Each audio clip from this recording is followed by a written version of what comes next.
Howdy, Elite 3 here. I got this Jeep in today. What's it getting today, Brad? It's a 2020 Jeep Wrangler. We're going to be doing a rough country 2.5-inch lift. So that's going to be front and rear, spring shocks. We'll show you everything later on in the video. With some 17x9 fuel assaults, pairing up with some 35, 1250, 17 Mickey Thompson Baja Boss AT. Alright, and we'll get right into it right now.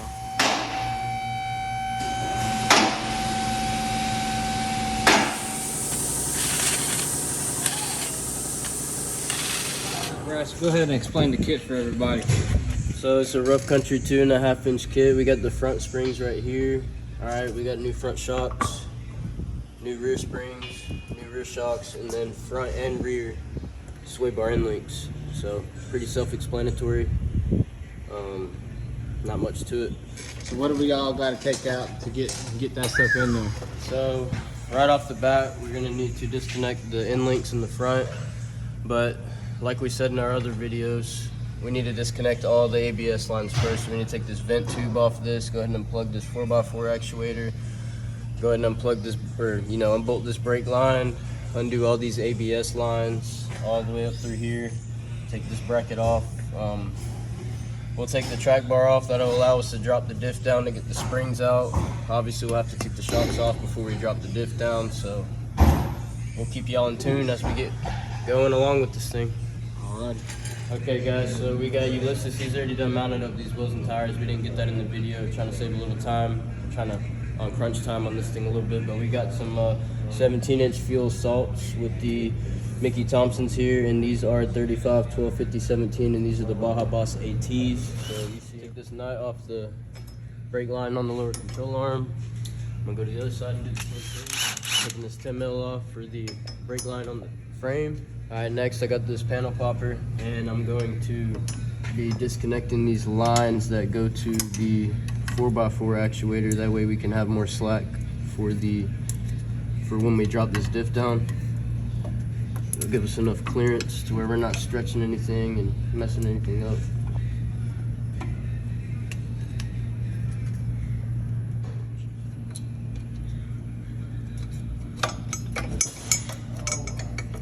Alright, once we take this off, this will move out the way. We're shock off now. Guys, what we did to make it a little easier to take this bolt out was we went ahead and turned the wheel. That way it gives us more access to be able to use a gun here instead of having to sit there with a wrench and take forever loosening it by hand. So a little cheat code.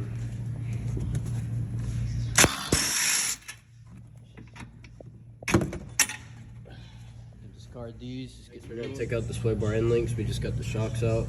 So yes sir. And then we'll obviously disconnect it from right here as well. We'll go ahead and discard this whole thing. It's getting new ones. Same thing applies to the other side. Okay, so we just got the sway bar end links out on both sides. Next step, we're gonna loosen this one. This is the track bar, and then on the other side, we're gonna take it all the way off. The reason we're loosening this is to allow it to move up and down easier. It won't be so stiff when we gotta put it back together.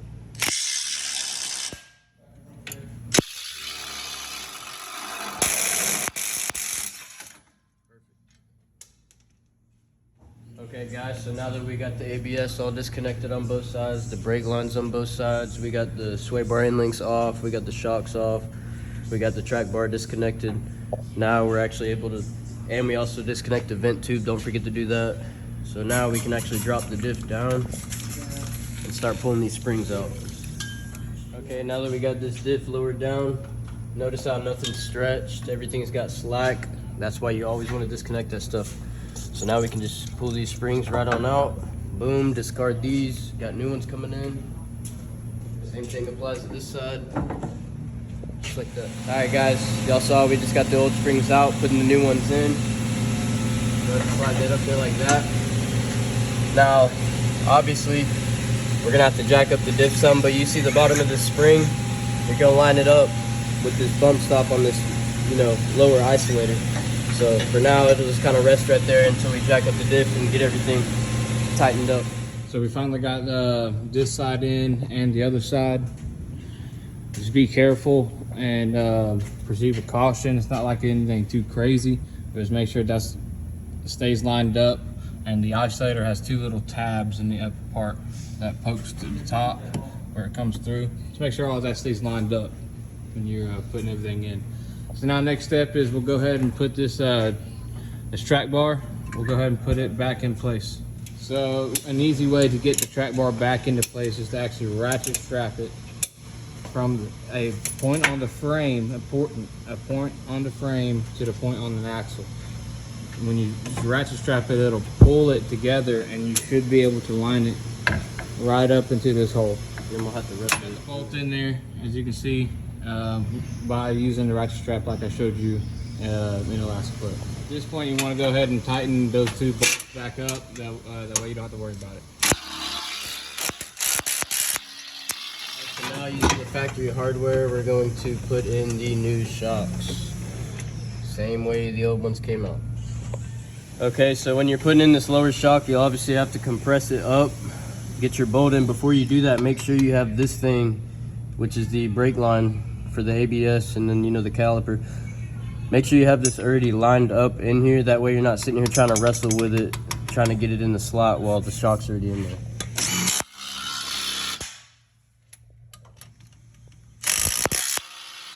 Alright guys, so we got the shocks in, springs in.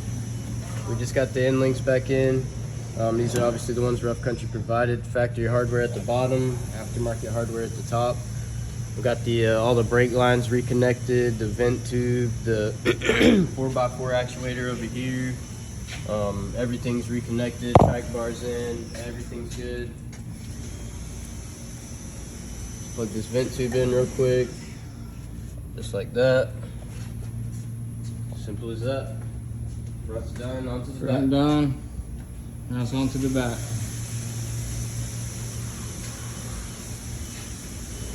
Alright, so now we're onto the back. Same concept as the front, really. We need to disconnect all the ABS lines first, the brake lines. We need to take off these sway bar end links, let's get new ones. Remove the shocks, let's get new ones. We need to loosen the track bar on this side, take it off on that side.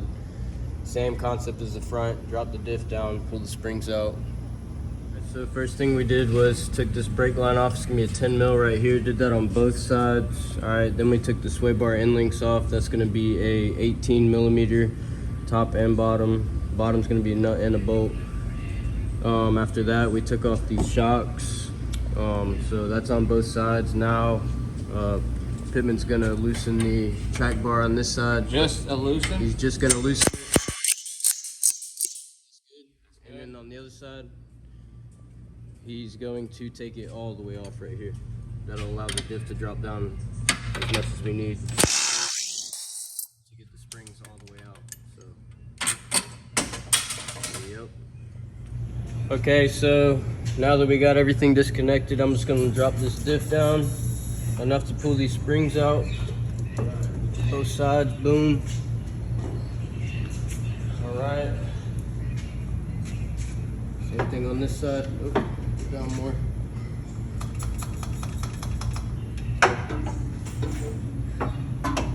Now Pittman's gonna put the new springs back in. Make sure you line up that nipple on the isolator with the factory hole. Same way the other spring came out, and it's gonna be the same way on the other side.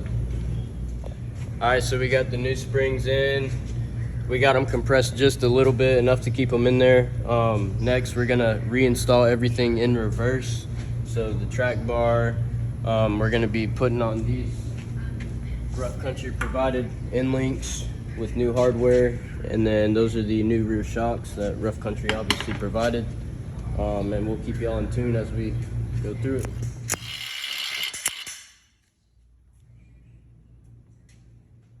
So we got everything pretty much all back together except for the shocks. We went ahead and got this in, like you said in the other video. Got this in. This we didn't have to use a ratchet strap on this one, just a little bit of pulling. Got that in. The end links. This is helping us not have so much pressure on the jack. So got it lowered. We're gonna put these shocks in by jacking this up on either side with Big Red, and that'll call it a day.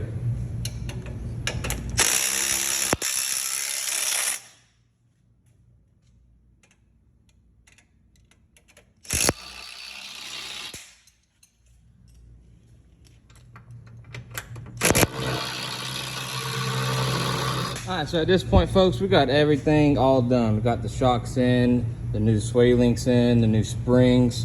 That's what this kit comes with on the front and rear, new springs and links, shocks. So all that's in on the front. Everything's put back together. Wheels and tires are done by you, already done by Ulysses. So we'll go ahead and put these on and show y'all the finished product.